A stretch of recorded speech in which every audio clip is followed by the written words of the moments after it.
السلام عليكم ورحمة الله وبركاته. نحمد الله العظيم ونصلي على رسوله الكريم أما بعد. அன்பான ஜமாத்தார்களே, பெரியோர்களே, அல்லாஹ்வின் அருளால் ஃபஜ்ருடைய தொழுகையை தொழுதுவிட்டு அல்லாஹ்வை பற்றியும் அல்லாஹ்வுடைய ரசூலை பற்றியும் மார்க்கத்தை பற்றியும் பேசுவதற்காக கேட்பதற்காக நாம் எல்லாம் அமர்ந்திருக்கிறோம். ரப்புல் ஆலமீன் அல்லாஹ் ஜல்லஷானஹு வ தஆலா நம்முடைய எல்லா இபாதத்துகளையும் பரிபூர்ணமாக ஏற்றுக்கொள்வானாக. ஆமீன். கைர் பரக்கத்துகள் நிறைந்த நாளாக, கெட்ட முடிவுகளை விட்டும் முசீபத்துகளை விட்டும் அல்லாஹ்வின் படைப்புகளின் தீங்குகளை விட்டும் பாதுகாப்பு பெற்ற நாளாக அல்லாஹ் இந்த நாளை நமக்கு அமைத்து தருவானாக. ஆமீன். உண்மையானவர்களே, அல்லாஹ் ஜல்லஷானஹு வ தஆலா சிறந்த படைப்பாக மனித படைப்பை படைத்திருக்கிறார். வலக்கது கர்ரம்னா பனி ஆதம் என்று சொல்கிறான் அல்லாஹ். நிச்சயமாக ஆதமுடைய பிள்ளைகளை, மனிதர்களை நான் கண்ணியப்படுத்தியிருக்கிறேன், சங்கை செய்திருக்கிறேன் என்று அல்லாஹ் சொல்கிறார்.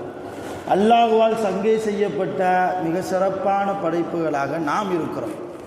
அதே நேரத்தில் மனிதர்களுக்குள்ளாகவே அல்லாஹ் சிலரை விட சிலருடைய தகுதியை உயர்த்தி வைக்கிறான். எல்லா மனிதர்களும், அல்லாஹ்வால் படைக்கப்பட்ட எல்லா மனிதர்களும் ஒரே தரம் அல்ல. காஃபிர்களும் முஸ்லிம்களும் ஒரே தரம் அல்ல அல்லாஹ்வுடைய பார்வையில். அதே போன்று முஸ்லிம்களுக்குள்ளேயே எல்லா மூமின்களும் முஸ்லிம்களும் ஒரே தரமா, எல்லோருக்கும் ஒரே தகுதியா என்றால் அதையும் அல்லாஹ் கொடுக்கவில்லை. ஒரு முஸ்லீம் இன்னொரு முஸ்லீமை விட தகுதியால் உயர்ந்தவராகவோ அல்லது தாழ்ந்தவராகவோ இருப்பார். இபாதத்தில் ஒரு முஸ்லீம் சாதாரணமாக இருப்பார், ஒரு மூமின் இபாதத் அவ்வளவா இருக்காது. இன்னொரு பக்கம் இன்னொரு மூமின் எல்லா நேரமும் இபாதத்திலேயே இருப்பார். ரெண்டு பேரும் ஒன்றுன்னு சொல்ல முடியுமா?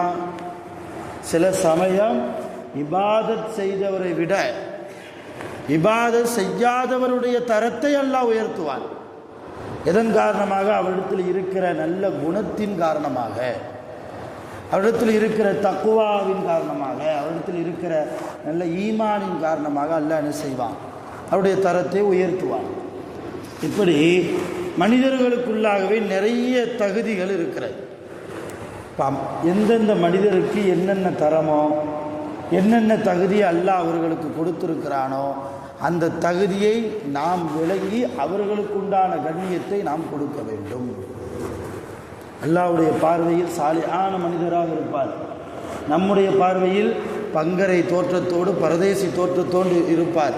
அவருக்கு நாம் மரியாதை கொடுக்காமல் இருந்து விட்டால் அல்லாஹ்வுடைய கோப பார்வைக்கு நாம் ஆளாகுவோம். அருமையான பெருமக்களே, நான் சொல்ல வருவது, சஹாபாக்களுக்கு உள்ளே கூட ஒரு சஹாபி இன்னொரு சஹாபியை விட தரத்தால் உயர்ந்த ஒரு இடத்தில் இருந்தார்கள், அல்லது தரத்தால் அடுத்த அந்தஸ்திலும் இருந்தார்கள். நாம் பார்க்கிறோம். நபி ஸல்லல்லாஹு அலைஹி வஸல்லம் அவங்க சொல்கிறாங்க, லா நபிய பாதி, எனக்கு பின்னால் எந்த நபியும் கிடையாது, நான் தான் கடைசி நபி. ஒருவேளை லவ்கான நபியும் பாதி, எனக்கு பின்னால் ஒரு நபி இருப்பாரையானால் அந்த நபியாக ஆகுவதற்கு யோக்கியதை உடையவர் யார் தெரியுமா? உமர் இப்னு கத்தாப்னாங்க ரசூலுல்லாஹி ஸல்லல்லாஹு அலைஹி வஸல்லம். எனக்கு பின்னால் எந்த நபியும் கிடையாது, ஒருவேளை நபி வருவதாக இருந்தால் உமர் நபியாக வருவதற்கு வாய்ப்பு இருக்கிறது. அப்போ உமர் ரலியல்லாஹு மற்ற சஹாபி ஒன்றுன்னு சொல்ல முடியுமா? உமர் ரலியல்லாஹு ஒரு அப்துர் ரஹ்மான் இப்னு அவுஃப் ரலியல்லாஹு ஒன்றுன்னு சொல்ல முடியுமா? உமர் ரலியல்லாஹுடைய மகன் அப்துல்லாவும் ஒரே தரம்னு சொல்ல முடியுமா? உமர் ரலியல்லாஹும் ஹம்சா ரலியல்லாஹும் ஒரே தரம்னு சொல்ல முடியுமா? இப்போ எனக்கு அடுத்தபடியாக நபியாக ஒருவேளை அல்லாஹ் ஒரு நபியை கொண்டு வருவதாக இருந்தால் உமரை கொண்டு வருவான் என்று ரசூலுல்லாஹ்வுடைய குர்ஆனை ஓதக்கூடிய நாவினால் சொன்னார்கள் என்றால் உமர் ரலியல்லாஹுடைய அந்தஸ்து தகுதி எந்த இடம் உயர்ந்தது. ஆனால் அப்படிப்பட்ட உமரே ரலியல்லாஹு அவங்களே அபூபக்கர் ரலியல்லாஹுக்கு முன்னால் வர முடியாது. எவ்வளோ பெரிய அந்தஸ்தை உமர் ரலியல்லாஹுக்கு ரசூலுல்லாஹ் கொடுத்தாங்க. உமர் ரலியல்லாஹுவினுடைய நாவிலே அல்லாஹ் பேசுகிறான். உமர் ரலியல்லாஹு ஒரு தெருவில் போனால் அந்த தெருவில் ஷைத்தான் வர்றதில்லை. எவ்வளோ பெரிய அந்தஸ்து அது. ஆனால் அப்படிப்பட்ட உமர் ரலியல்லாஹு அவர்களே அபூபக்கர் ரலியல்லாஹுக்கு பக்கத்தில் நிற்க முடியாது. அபூபக்கர் ரலியல்லாஹு உமர் ரலியல்லாஹு ஒரே தரம் அல்ல. எல்லா சஹாபிகளும் உமர் ரலியல்லாஹும் ஒரே தரம் அல்ல. அதே போன்று உமர் ரலியல்லாஹு அபூபக்கர் ரலியல்லாஹும் ஒரே தரம் அல்ல. ரசூலுல்லாஹ் தெளிவாகவே தான் இறக்க போகிற கடைசி நேரத்தில் ஒரு செயலை செய்தார்கள். என்ன செஞ்சாங்க? வீட்டில் இருக்கிறாங்க ரசூலுல்லாஹ். ஆயிஷா அம்மாவுடைய வீடு. ஆயிஷா அம்மாவுடைய வீட்டுக்கும் பள்ளிவாசலுக்கும் ஒரு திரை தான். திரையை அகற்றி அங்கிட்டு போயிட்டா மஸ்ஜித் நபவி பள்ளியாசல். தொழுகு முடிச்சுட்டு திரையை அகற்றிக்கிட்டு வந்துட்டா ஆயிஷா அம்மாவுடைய வீடு. இப்போ ரசூலுல்லாஹ் இங்கே ஆயிஷா அம்மாவுடைய வீட்டில் ரொம்ப உடம்பு முடியாமல் எந்திக்கவே முடியாத நிலைமையில் இருக்கிறாங்க. அப்போ திரையை விலக்கி பார்க்குறாங்க ரசூலுல்லாஹ். எல்லா சஹாபாக்களும் தொழுகைக்கு தயாராக இருக்கிறாங்க. தொழுகைக்கு தயாராக ஆனால் ரசூலுல்லாஹ் தான் போய் தொலை வைக்கணும். அவங்களால முடியலை, எந்திரிச்சே நடந்து போக முடியாத ஒரு சூழ்நிலை. அப்போ பக்கத்தில் இருந்த ஆயிஷா அம்மாவை கூப்பிட்டு சொன்னாங்க, ஆயிஷா முரு அபாபக்கர் ஃபல் யுசல்லி பின்னாஸ், அபூபக்கரை தொலை வைக்க சொல்லுங்கள். நான் நின்ற இடத்தில் எனக்கு படியாக யார் தான்? எந்த சஹாபியும் வர முடியாது. நான் நின்ற இடத்தில் என்னுடைய முசல்லாவில் தொழுகை நடத்துவதற்கு எனக்கு பின்னால் ஒரு உமரோ அல்லது வேற ஒரு உஸ்மானோ ஒரு அலியோ வேறு எந்த சஹாபியும் கிடையாது. எனக்கு பின்னால் அபூபக்கர் சொல்லுங்கன்னாங்க. ஆயிஷா அம்மா சொன்னாங்க, ரசூலுல்லாஹ் பார்த்து, யார் ரசூலல்லாஹ், என்னுடைய தந்தை ரகீக்குல் கல்ப், இலகிய மனம் கொண்டவர். உங்கள் இடத்துல நிற்கிற தகுதி அவருக்கு இல்லை. உங்கள் இடத்துல நின்று தொலை வைக்கிற தகுதி என் அத்தாவுக்கு கிடையாது. ஏன்னா ஆயிஷா அம்மாவுக்கு அத்தா அபூபக்கர் இல்லையா, எங்கள் அத்தாவுக்கு கிடையாது. அதனால் நீங்கள் உமர் ரலியல்லாஹு தொலை வைக்க சொல்லுங்களேன். ரசூலுல்லாஹ் மறுபடியும் சொன்னாங்க, முரு அபாபக்கர் ஃபல் யுசல்லி பின்னாஸ், அபூபக்கரை நான் தொழுகை நடத்த சொன்னேன் என்று சொல்லி மக்களுக்கு தொழுகை நடத்த சொல்லுங்கள்.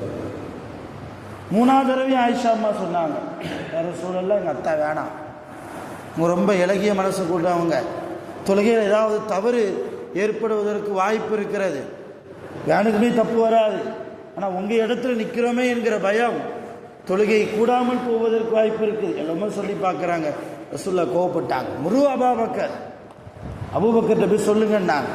ஆயிஷா அம்மாவுக்கு அப்பவும் மனசு இல்லை. நேராக ஹப்சாட்ட போனாங்க. ஹப்சா அம்மாட்ட. ஹப்சா யார்? உமர் ரலியல்லாஹுடைய மகா ஹப்சா அம்மா. ரசூலுல்லாஹ்க்கு இன்னொரு மனைவி. ஹப்சா அம்மாட்ட போய் நான் சொன்னால் ரசூலுல்லாஹ் கேட்க மாட்டேங்காங்க, நீங்களாவது சொல்லுங்கள், எங்கள் அத்தா வேணாம், உங்கள் அத்தா தொலை வைக்கட்டும். இன்னொன்று விளங்கணுங்க, தொலை வைக்கிற அந்த பாக்கியம் இருக்க, அதுவும் ரசூலுல்லாஹ்வுடைய இடத்துல நின்று தொலை வைக்கிற பாக்கியம். ரசூலுல்லாஹ் உயிரோடு வாழ்கிற போதே எங்கள் அத்தா ரசூலுல்லாஹ்வுடைய முஸல்லாவில் நின்று தொழுகை நடத்தினார்கள். சஹாபாக்களுக்கு என்கிற அந்த பெருமை யாராவது விட்டு கொடுப்பாங்களா? ஆனால் ஆயிஷா என்ன செஞ்சாங்க? விட்டு கொடுத்தாங்க. எங்கள் அத்தா வேணாம், உங்கள் அத்தா தொலை வைக்கணும்.